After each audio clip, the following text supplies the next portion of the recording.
Hello, and welcome to the Digital CxO podcast. I'm Amanda Razani, and I'm excited to be here today with Jen Chu. She is the Vice President of Solutions and Consulting at Bristlecone. How are you doing today? I'm great. It's glad to be with you. Wonderful. Happy to have you on the show. So can you share a little bit about yourself, your background, and then maybe about Bristlecone and the services that you provide? Yeah, sure. Well, as you mentioned, I lead solutions and consulting at Bristlecone. We're a supply chain specialist organization. So we help Global 2000 organizations meet their challenges, whether or not it's around visibility or resiliency or cost efficiency. Those are sort of the typical biggest challenges we see large companies struggling with as they think about how to, plan, source, and make their products. I've been in consulting for actually a little over 30 years now. I started with Pricewaterhouse. I spent time working for them in both New York and London, so I started to get a little bit of international exposure. I spent time at Forrester Research, leading research into their enterprise applications space, and then along the way, spent a little time at IBM and Deloitte and TCS, all along the way working with both business and IT executives, helping them solve challenges at the intersection of supply chain and technology. Wonderful. Well, it sounds like you're definitely the person to talk to about the transformation of the supply chain, which is our topic for today. Great. All right. So we're talking about innovation and transformation of the supply chain. So first off, what steps can company leaders undertake for strong partnerships between technology and talent in order to drive digital transformation? Yeah, so thanks. I think that's a great question and not necessarily obvious for a lot of supply chain executives that we work with, right? They immediately, frequently they will jump right to, it must be a tech problem, right? What can SAP do for me here? Or what can, XYZ fill in the blank, specialist package do for me? And most of the time, what we find is that even when organizations, pick the right package, deploy the right technology, the supply chain transformation can still fail. And we see that root cause is often that the technology wasn't adopted, the people weren't trained, the people weren't ready for the change, or there's been too much change coming at the talent in the organization and it's overwhelming, or just that the change was layered on top of everything they're already expected to do. And so the dealing with the people challenges around a supply chain transformation is often underestimated and underplanned for. Yeah, absolutely. That is a big issue to consider. So next, how can supply chain companies handle the evolving customer demands and the need for increased speed and efficiency? Yeah, so now you're asking about the demand planning, which is really challenging and in a variety of different ways, depending on which industry you're talking about, right? So if you're a retailer, it's no longer just people walking into your storefront, right? You've got people ordering in all sorts of different ways. So the multi-channel demand forecasting is complicated. You've got, big manufacturers who are dealing with whipsaw in demand on a global basis. So there's a whole geopolitical aspect that organizations are now having to deal with. And then there's just changes in the buyer pattern. And I mean, even as specific as like what's going to be the impact of the tariff news right now that Trump has been elected, there's a lot of uncertainty and demand that sort of political news injects now into the conversation for planners. And so what we really try to advise our clients is that if you don't have visibility, right, then anything that you anticipate or forecast or plan for is likely to be wrong, right? Already forecasting is hard, but if you're doing it without good baseline information, it's definitely going to be wrong. So starting with visibility is usually a good place to start. Yeah, absolutely. Well, what tips do you have for business leaders as far as how can they stay ahead of this evolving technology and harness the technology to remain at the forefront of the supply chain? Yeah, so here's where AI often comes into the picture. People assume that that's going to be a panacea, right? It's going to solve all of our problems, and it gets coverage like that sometimes. And while I don't believe that's necessarily, true, I'm not a total Pollyanna about AI. I do think there's a valid role for AI to play, and it will be impactful across all of our economy. But when we start to think about AI as a tool that organizations should have in their toolbox, it really starts with data readiness. The old adage, garbage in, garbage out, is still true. And if you've got bad data or poor data, or you're missing data or poorly trained data, right, then you're only going to accelerate bad decisions. And so we start with a strong data foundation. Next is the people challenge, which we hit right out of the gate. So if your people aren't ready for AI, if they've not been trained, if they're unable to start to think in scenario and what if and interaction with the digital assistant, then that's a skill set we need to get ready and build out in the organizations. We need to get people out of the rote day-to-day transactional activities and into problem solving. And that's fundamentally a different challenge than most, supply chain workers are engaged with. From if you just look at the way that they spend their 8 or 9 hour days in the office, it's a big shift with AI.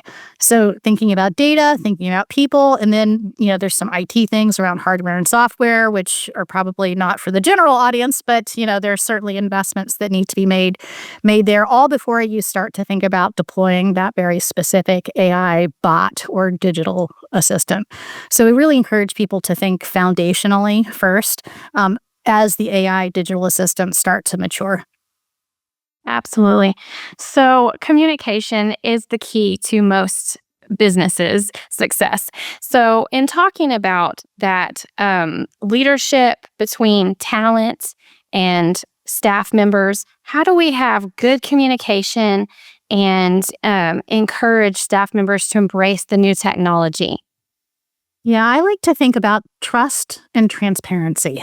And you can't have one without the other, right? If you're not transparent as a leader, if you're not talking about what the anticipated changes are, whether or not it's AI or any sort of change in the organization, then you're probably not going to have a lot of trust. And if you don't have a lot of trust, then what reason would the staff have to go along with any of your change management ideas, right? So I know it's something that I try to live by in with my own team, is establishing that transparency, to share as much as I possibly can about what I'm anticipating, the types of challenges that I expect us to have to deal with, sourcing answers from the team, not just telling them the answer. I think that all creates a virtuous cycle. And so it's not a supply chain specific answer. I think that's just a good management and leadership approach. But where we see our supply chain clients executing on that sort of trust and transparency, we see a far higher adoption rate in the technology investments that these leaders are banking on so heavily to help them improve their supply chain.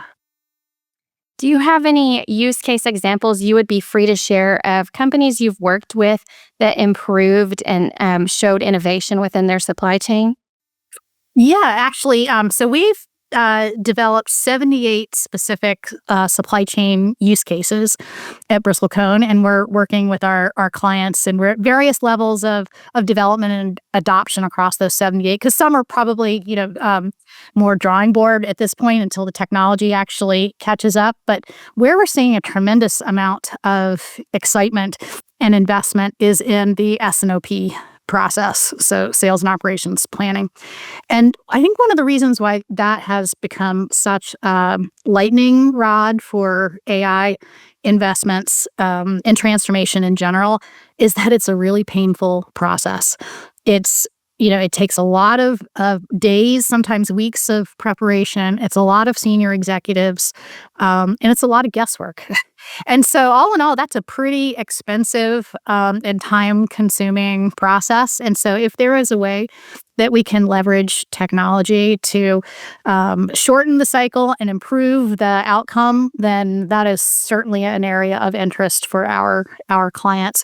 And I would say it's not just one client, it's across the industry. So we serve life sciences and med tech clients. We serve consumer products and retail clients, automotive clients, et cetera. And there are people in every industry that are asking us to specifically try to address their challenges in S&OP. So I think that's where we see the most energy and excitement around application of this AI technology. It's a perfect fit for it because it's data intensive. It's a lot of what if scenarios. So coupled on top of all of that data crunching, you still have to have, there's still a complex set of decisions that needs to be made. So it's a really great combination of the human making the final decision and recommendation, but with a whole lot of analysis that we can now outsource to some sort of digital assistant on top of a mountain of data. Wonderful. Well, the world is constantly changing. There's many factors to consider. And what are your thoughts as far as what can we expect 2 years from now in the world of supply chain management? Yeah, so I think that right now AI is a lot of buzz. I think 2 years from now we'll actually see a fair amount of deployment. I think there's a tremendous amount of data readiness that organizations are going through now. There's also a lot of experimentation happening with AI. Now, I think if we were to have a conversation 24 months from now, we'd see, the bell curve, right? We would see the more aggressive organizations with a fair amount of AI bots deployed throughout their organization. I don't think that in 2 years we're going to have sort of push button supply chain technology and have outsourced all of our work to the system. But I do think we'll see, 20 to 30% of the companies with maybe 10 to 15% of their processes really actually operating on AI. I had a discussion the other day with a gentleman who works in AI advising a lot of investment banking companies. And he said the best place to start with AI is to outsource what you have your interns do today. And I thought that was a great way to think about getting started with AI. If it's simple and it's tactical, what a great place to start to build some experience in your organization in using AI, but save those really sophisticated scenarios either for a human-assisted leverage of AI, where you don't turn over the decision-making, but you turn over some of the analysis to AI. So I think we'll start to see evolution on that continuum. Interesting. Yes, that does make sense. Well, if there was one key takeaway you could leave our audience with today, what would that be? So I would say don't underestimate the amount of effort it's going to take to transform the people in your organization. And so I would encourage them to think about what are the cultural shifts that your organization needs to start to think about, empowering your people in order to start making decisions as opposed to educating them on how to perform tasks. And that is a tremendous shift for organizations. And I think that organizations who figure that out will really, truly be the ones who can take advantage of AI in the long run. Wonderful. Well, thank you so much for coming on our show and sharing your insights with us today. Thank you very much. And thank you to our audience. Stay tuned. There's more.